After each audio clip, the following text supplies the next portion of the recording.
No, it depends for what.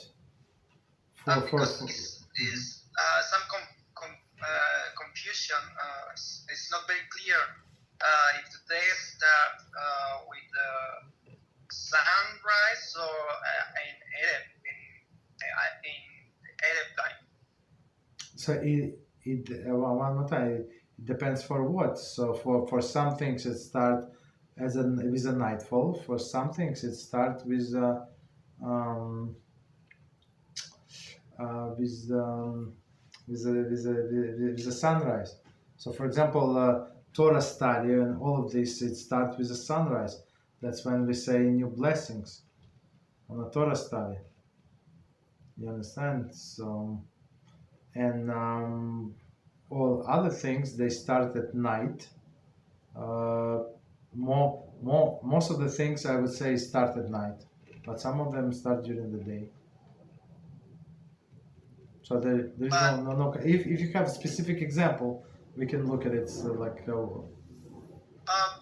was more likely referring to when the time the day starts officially, when is the change of day, because there is a difference with the Gregorian calendar that changed the day at midnight. Jewish calendar changed the day at nightfall. Nightfall, yes, yeah, that's true, yes. Nightfall, that's a calendar. Yeah, go ahead.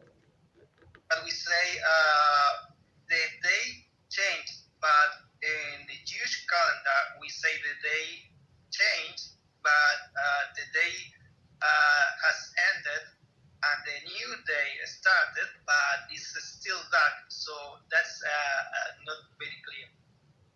And again, what do you mean? The day. For example, it's the first day. I think it's called Yom Rishon. Okay. So when it changed to the second day, that I'm not sure if this Yom Sheni. When it changed to this second day, we say it's a new day, but it's not day because it's still dark. I see what it is. Okay, so we call it day, I would say 24-hour period. That's what we call day. But it is a day, new day, date. Let's call it date. But it is the day started at night. So, but the same is Gregorian. Even if it started at midnight, it's still night, right? So it's not. I'm not sure why you say you have this confusion. It's exactly the same. I mean, lechavdil. I don't want to compare us to them, but yeah, same idea.